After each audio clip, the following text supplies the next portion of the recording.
ओम शांति। 24 अप्रैल 2026 के ईश्वरीय महावाक्य। पहले एक नज़र मुरली के मुख्य पॉइंट पर। बाबा ने कहा, सब ममत्व मिटाना है, पुराने शरीर और दुनिया से लगाव समाप्त करना है, जीती जी मरना सीखना है, शरीर में रहते हुए भी आत्मा की स्थिति में रहना है। योग से पाप नाश होते हैं। जितना बाप को याद करेंगे उतना सतोप्रधान बनेंगे। हर आत्मा की अपनी तकदीर है। कर्म अनुसार सुख दुख और पद मिलता है। और फिर बाबा ने कहा, पढ़ाई सहज है पर निरंतरता चाहिए। कर्म करते हुए भी योग में रहना है। गृहस्थ में रहकर भी कमल फूल समान बनना है। यही सच्ची बहादुरी है। दिल पर चढ़ने वाले ही तख्त पर बैठते हैं। सेवा का सीधा फल ऊंचा पद है। ज्ञान और भक्ति में फर्क है। ज्ञान मार्ग में सीधा बाप से शक्ति मिलती है। और फिर लास्ट में बाबा ने कहा, योग बल से विश्व की बादशाही मिलती है। कोई युद्ध नहीं, सिर्फ योग की शक्ति। प्रदर्शनी और सेवा बढ़ानी है। गांव-गांव में ज्ञान फैलाना है। माया बार बार परीक्षा लेती है, इसलिए सावधान रहकर चलना है। अंत में कर्मों का साक्षात्कार होगा, इसलिए अभी से सावधानी और पुरुषार्थ जरूरी है। और अब सुनते हैं महावाक्यों को विस्तार से। मुरली का सार। मीठे बच्चे, अब वापस घर जाना है, इसलिए देहभान को भूल अपने को अशरीरी आत्मा समझो। सबसे ममत्व मिटा दो। प्रश्न है, संगम युग पर तुम बच्चे बाप से कौन सा अक्ल सीखते हो? उत्तर है, तमो प्रधान से सतो प्रधान कैसे बने, अपनी तकदीर ऊंची कैसे बनाए, यह अक्ल अभी ही तुम सीखते हो। जो जितना योग युक्त और ज्ञान युक्त बने हैं, उनकी उतनी उन्नति होती रहती है। उन्नति करने वाले बच्चे कभी भी छिप नहीं सकते। बाप हर एक बच्चे के एक्ट से समझते हैं कि कौन सा बच्चा अपनी ऊंची तकदीर बना रहा है। गीत है, मरना तेरी गली में, जीना तेरी गली में। ओम शांति। सब बच्चों ने यह गीत सुना। बच्चे कहने से सर्व सेंटर्स के बच्चे जान जाते हैं कि बाबा हम ब्राह्मणों के लिए कहते हैं कि बच्चे यह गीत सुना। जीते जी गले का हार बनने के लिए, अर्थात मूल वतन में जाए, बाबा के घर में रहने के लिए। वह शिव बाबा का घर है ना, जिसमें सब सालिग्राम रहते हैं। बच्चे ब्राह्मण कुलभूषण स्वदर्शन चक्रधारी जानते हैं कि बरोबर वही बाबा आए हुए हैं। कहते हैं अभी तुमको अशरीरी बनना है, अर्थात देह के भान को भूलना है। यह पुरानी दुनिया तो मिट जाएगी, इस शरीर को तो छोड़ना है, अर्थात सबको छोड़ना है, क्योंकि यह दुनिया ही खत्म होनी है। तो अब चलना है वापस घर। सभी बच्चों को अब खुशी होती है, क्योंकि आधा कल्प घर जाने के लिए बहुत धक्के खाए हैं, परंतु रास्ता मिला नहीं। और ही भक्ति मार्ग का चहचटा दिखावा देखकर मनुष्य फंस पड़ते हैं। यह है भक्ति मार्ग की दुबन दलदल, जिसमें मनुष्य मात्र गले तक फंस गए हैं। अब बच्चे कहते हैं, बाबा हम पुरानी दुनिया पुराने शरीर को भूलते हैं, अब आपके साथ अशरीरी बन घर चलेंगे। सबकी बुद्धि में है। परमपिता परमात्मा परमधाम से आए हैं हमको ले जाने के लिए। सिर्फ कहते हैं तुम पवित्र बन हमको याद करो।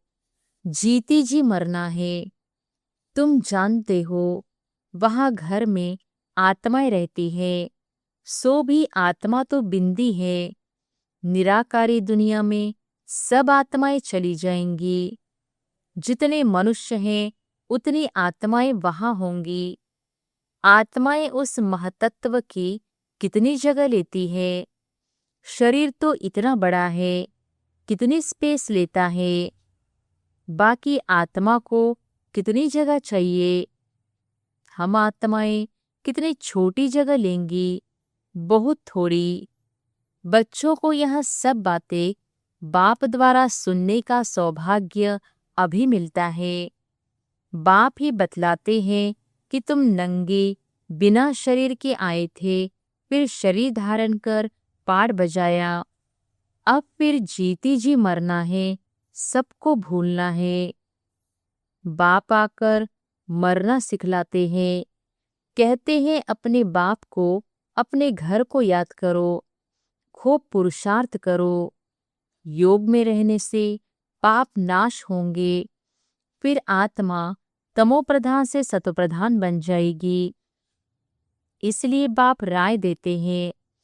कल्प पहले भी कहा था कि देह के सब संबंध छोड़ मामेकम याद करो। सबका एक बाप तो वह है ना। तुम प्रजापिता ब्रह्मा के मुखवंशावली बच्चे हो, जो ज्ञान पाते रहते हो। शिव के बच्चे तो हो ही, यह तो सबको निश्चय है। हम भगवान के बच्चे हैं, परंतु उनके नाम रूप देश काल को भूलने के कारण भगवान से किसका भी इतना लव नहीं रहता है, किसको दोष नहीं देते हैं।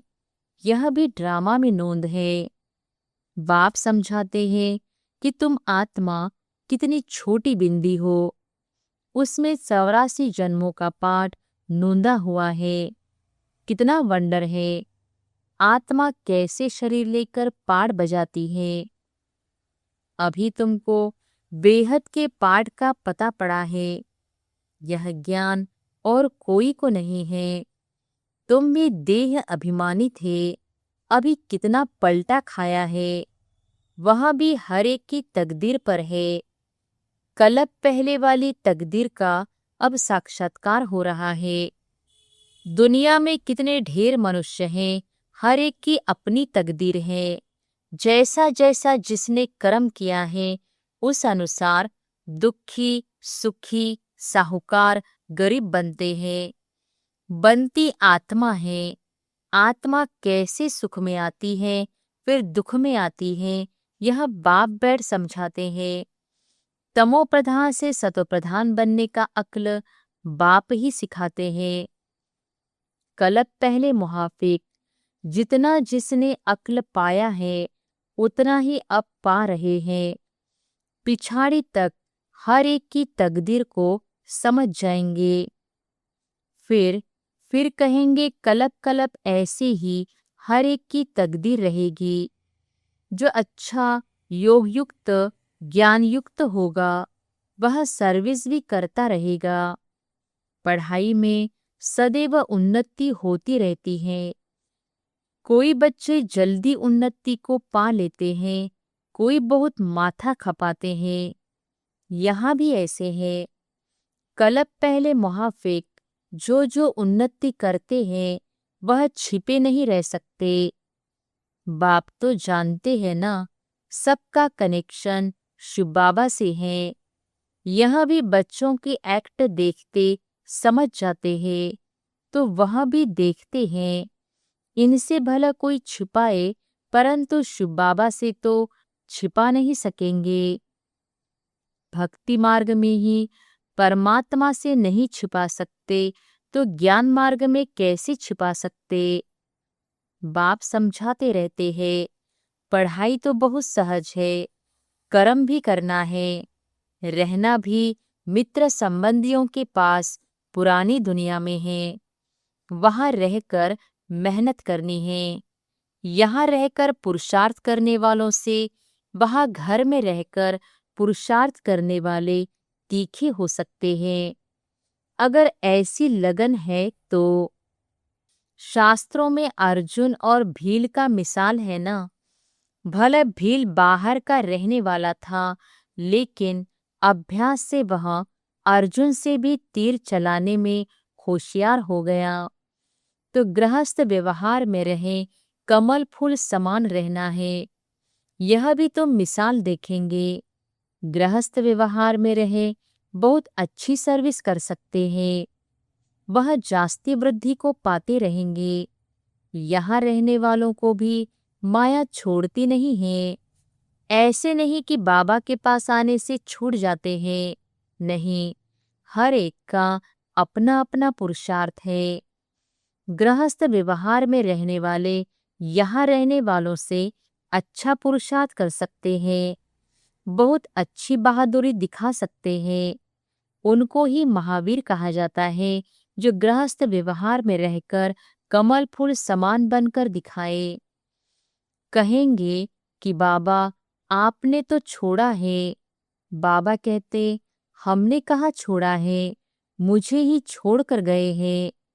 बाबा तो किसको भी छोड़ नहीं आए। घर में और ही बच्चे आ गए। बाकी कन्याओं के लिए तो बाबा कहते हैं कि तुम यह ईश्वरीय सर्विस करो। यह भी बाबा है, वह भी बाबा है। कुमार भी बहुत आए, लेकिन चल न सके। कन्याएं फिर भी अच्छी है। कन्या 100 ब्राह्मणों से उत्तम गिनी जाती है। तो कन्या वह जो 21 कुल का उद्धार करे, ज्ञान के बाण मारे। बाकी जो गृहस्थ में रहते, वह भी बीके ठहरे। आगे चल उन्हों का भी बंधन खलास हो जाएगा। सर्विस तो करनी है ना। कई सर्विस करने वाले बच्चे बाप दादा के दिल पर चढ़े हुए हैं, जो हजारों का कल्याण कर रहे हैं। तो ऐसे सर्विसेबल बच्चों पर आशीर्वाद भी आती रहेगी। वे दिल पर चढ़े रहेंगे। जो दिल पर है, वही तख्त पर बैठेंगे। बाबा कहते, आपस में मिलकर युक्ति रचते रहो, सबको मार्ग दिखाने की। चित्र भी बनते रहते हैं। यह सब प्रैक्टिकल बातें हैं।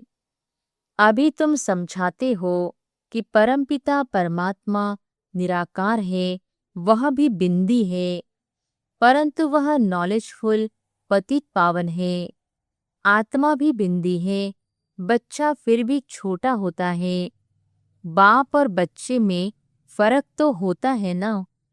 आजकल तो 15-16 वर्ष वाले भी बाप बन जाते हैं, तो भी बच्चा उनसे छोटा ही ठहरा ना। यहाँ वंडर देखो, बाप भी आत्मा, बच्चा भी आत्मा। वह है सुप्रीम आत्मा नॉलेजफुल।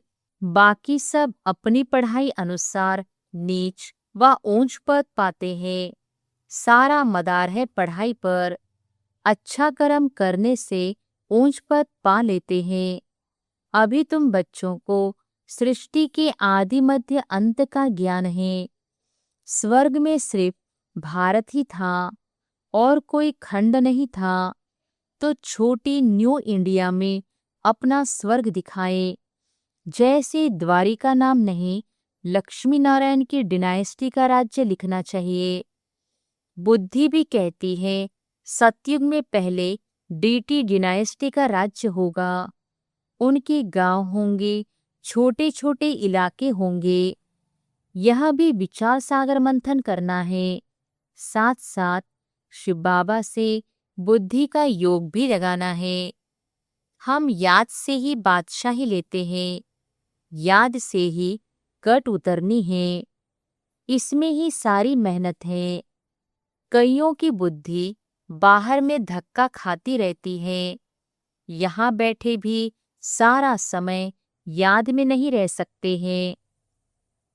बुद्धि और तरफ चली जाती है। नौदा भक्ति वाले दीदार के लिए बहुत मेहनत करते हैं। कितने घंटे बैठ जाते हैं कि श्री कृष्ण के सिवाय और कोई याद न आए। बहुत मेहनत है। इसमें 8 की और फिर 16,108 की माला होती है। वह तो लाखों की माला भी दिखाते हैं, लेकिन ज्ञान मार्ग की माला बहुत कीमती है। भक्ति मार्ग की सस्ती है, क्योंकि इसमें रूहानी मेहनत है। श्री कृष्ण को देख खुश हो डांस करते हैं। भक्ति और ज्ञान में रात दिन का फर्क है। तुम्हें यह नहीं समझाया जाता है कि श्री कृष्ण को याद करने से कट निकलेगी। यहाँ तो समझाया जाता है कि जितना बाप को याद करेंगे उतना पाप नाश होंगे। तुम बच्चे अभी योग बल से विश्व के मालिक बनते हो। यह किसको स्वप्न में भी ख्याल नहीं होगा। लक्ष्मी नारायण ने कोई लड़ाई आदि नहीं की है। विश्व के मालिक फिर कैसे बने, यह तो तुम बच्चे ही जानते हो। बाप कहते हैं योग बल से तुमको राजाई मिलेगी, परंतु तकदीर में नहीं है तो तदबीर ही नहीं करते, सर्विसेबल बनते नहीं हैं। बाबा तो डायरेक्शन देते रहते हैं कि ऐसे ऐसे प्रदर्शनी करो। कम से कम 150-200 प्रदर्शनियां एक दिन में हो जाए। गांव-गांव में चक्र लगाओ। जितने सेंटर्स उतनी प्रदर्शनियां। एक एक सेंटर पर प्रदर्शनी होने से समझाने में सहज हो जाएगा। सेंटर्स भी दिन प्रतिदिन बड़े होते जाएंगे तो चित्र आदि भी रख सके। चित्रों की भी इन्वेशन निकलती रहती है। बैकुंठ का चित्र खूबसूरत महलों आदि के भारत का बनाना चाहिए। आगे चल समझाने के लिए अच्छे अच्छे चित्र निकलते जाएंगे। वानप्रस्थ अवस्था वाले घूमते फिरते भी सर्विस करते रहे। जिनका भाग्य उदय होगा वह निकलेंगे। कई बच्चे कुकर्म कर अपनी आबरू गवाते हैं तो यज्ञ की आबरू इज्जत गवाते हैं। जैसी चलन वैसा पद। जो बहुतों को सुख देते हैं उनका तो नाम गाया जाता है ना। अभी सर्व गुणों में संपन्न तो नहीं बने हो ना। कोई कोई बड़ी अच्छी सर्विस कर रहे हैं। ऐसे ऐसे के नाम सुन बाबा खुश होते हैं। सर्विसेबल बच्चों को देख बाबा खुश होगा ना। अच्छी सर्विस में मेहनत करते रहते हैं। सेंटर्स भी खोलते रहते हैं जिससे हजारों का कल्याण होना है। उनके द्वारा फिर बहुत निकलते जाएंगे। संपूर्ण तो कोई नहीं बना है। भोले भी कुछ न कुछ हो जाती है। माया छोड़ती नहीं है। जितनी सर्विस कर अपनी उन्नति करेंगे उतना ही दिल पर चढ़ेंगे, उतना ही ऊंच पद पाएंगे। फिर कलप कलप ऐसा ही पद होगा। शिव बाबा से तो कोई छिपा नहीं सकता। अंत में हर एक को अपने कर्मों का साक्षात्कार तो होता है। फिर क्या कर सकेंगे। झार झार रोना पड़ेगा। इसलिए बाबा समझाते रहते हैं कि ऐसा कोई भी कर्म नहीं करो जो अंत में सजा के भागी बनो, पश्चाताप करना पड़े। परंतु कितना भी समझाओ, तकदीर में नहीं है तो तदबीर करते ही नहीं। आजकल के मनुष्य तो बाप को जानते नहीं। भगवान को याद करते हैं लेकिन जानते नहीं। उनका कहना नहीं मानते। अभी उस बेहद के बाप से तुम्हें सतयुगी स्वराज्य का वर्षा मिलता है सेकंड में। शिव बाबा का नाम तो सभी पसंद करते हैं ना। बच्चे जानते हैं कि उस बेहद के बाप से स्वर्ग का वर्षा मिल रहा है। अच्छा, मीठे मीठे सिकिलधे बच्चों प्रति मात पिता बाप दादा का याद प्यार और गुड मॉर्निंग। रूहानी बाप की रूहानी बच्चों को नमस्ते। धारणा के लिए मुख्य सार। पहली पॉइंट, अपनी चलन से बाप का व यज्ञ का नाम बाला करना है। ऐसा कोई कर्म न हो जो बाप की इज्जत जाए। सर्विस से अपना भाग्य आप पे ही बनाना है। दूसरी पॉइंट, बाप समान कल्याणकारी बन सर्व की आशीर्वाद ले आगे नंबर लेना है। गृहस्थ व्यवहार में रहे कमल फूल समान रहने की अच्छी बहादुरी दिखानी है।